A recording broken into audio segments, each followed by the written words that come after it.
In this video, we're going to take a look at a brown ink by Montblanc Toffee Brown.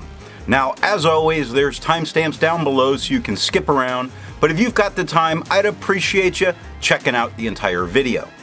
Also, down in the description is a link to the brown ink playlist, so if you wanted to see more browns, you could see that there.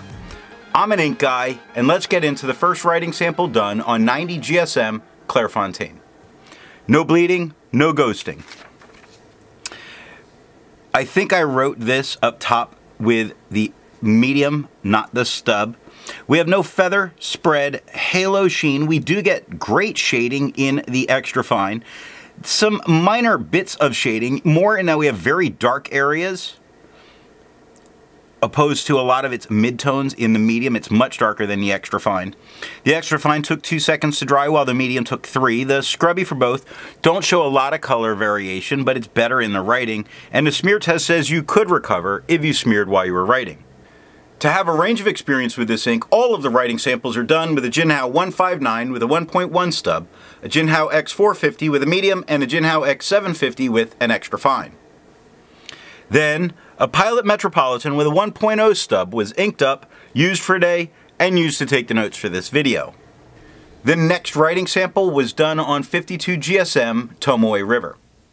We have no bleeding, very minor ghosting with the medium. We get no feather, spread, halo sheen. I got a feeling that I screwed up with using the stub a lot on this. I think I did. This is... well, no, that is the stub. Hot dog. No feather, spread, halo sheen. We do get shading, not in the stub, but little bits of it in the extra fine, none of it in the medium. The stub and the medium are the same tone, very dark, and the extra fine is quite a bit lighter than them both. It took 6 seconds for the extra fine to dry, 19 for the medium. The extra fine shows color variation in the scrubby, while the medium shows none, which is largely what happened in the writing. And the smear test, there's a slim chance you could recover if you smeared while you were writing. I agree with Vita. There's a lot to learn by doing multiple chromatographies. The one on the left is done the way it's supposed to be done. A line of ink is put down, and then it's put into water for 10 to 15 seconds. And you see this very pink-leaning magenta at the bottom that's very light, immediately moving away from the water, pushing up. Then we get into some red tones and a nice darker brown at the top. Now the one on the right that's let dry for 10 minutes, it looks exactly the same, so we don't expect any resistance from this ink. The next writing sample is done on 80 GSM Rhodia dot pad. No bleeding, no ghosting. We have no feather, spread, halo sheen, no shading in the stub, only a couple darker spots occurring in the extra fine, nothing in the medium. The stub and the medium are the same super dark tone, while the extra fine's much lighter. The extra fine took 2 seconds to dry. Wow. While the medium took 11. The scrubby of the extra fine does show some color variation, and we are getting some there, and the medium shows none where we got none, and the smear test you could recover if you smeared while you were writing. Resistance tests are done to see how this ink could be expected to perform on the page, and more importantly, how hard it may be to clean from your pen. The smear is allowed to dry for 3 days before testing it. Looking at the highlighter, I would not use this in a note-taking situation if I needed to go back and highlight because, ew. Yeah. Now, water is completely reactivating and moving it out of, or off of the paper, and it did take it entirely out of my pen. Pen flesh does nothing more than water did, and the 1/3 bleach solution, as you would expect, destroys it. The next writing sample is done on Leuchtturm 1917 paper. No bleeding, no ghosting. We get no feather, spread, halo sheen. We are getting some shading in the stub. We're getting shading in the extra fine. The medium, super dark, darker than everything on the page, no shading. Now the stub's lighter than the medium, and the extra fine's much lighter than the stub. The extra fine took 5 seconds to dry, while the medium took 17. The scrubby for both don't show any color variation, but we're definitely seeing it throughout the writing of the extra fine. In the smear test, I do not think you could recover if you smeared while you were writing. For the inks tested, the average viscosity was 2.5, and the realm of normal was 2.1 to 2.9. Montblanc's Toffee Brown has a viscosity of 1.4, so this is a wet ink. Now, if you're interested in how the viscosity tests and bell curve and all that's made, then down in the description is a link to that video.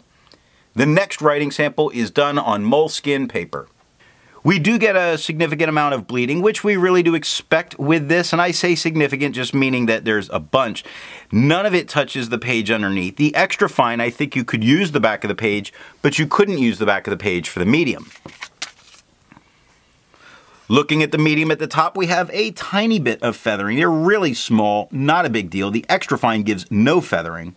We get no spread for either, no halo, no sheen. The extra fine is showing the shading. It's also quite a bit lighter than the medium.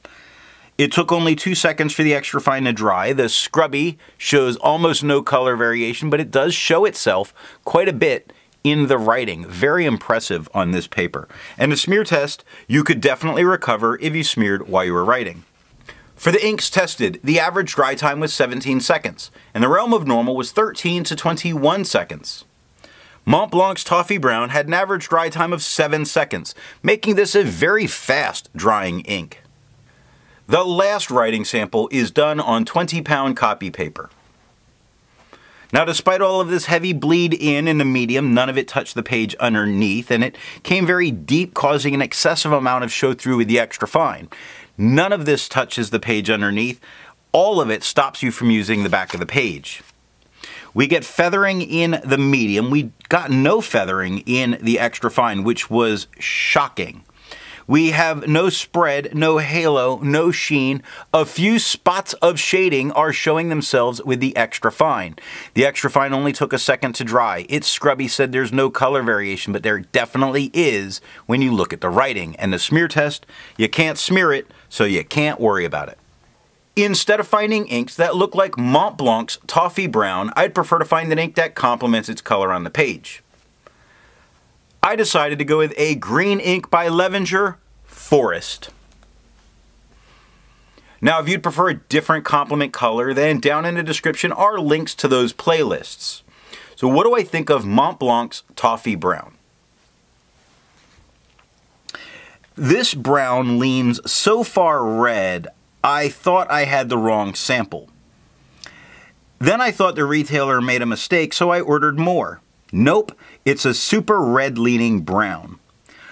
Unfortunately, now the Montblanc groupies are going to hate me because I don't care for this ink. So what nib and pen are going to give the best writing experience with this ink? You can get much more of its brown-ish tone from a very wet fine or medium pen. Now, when you use a very wet pen, you're going to lose some of that shading, but you're going to get much more of the brownish tone from it. I hope you got something out of this video, and in the next video, we're going to take a look at Diamine's Moon Dust.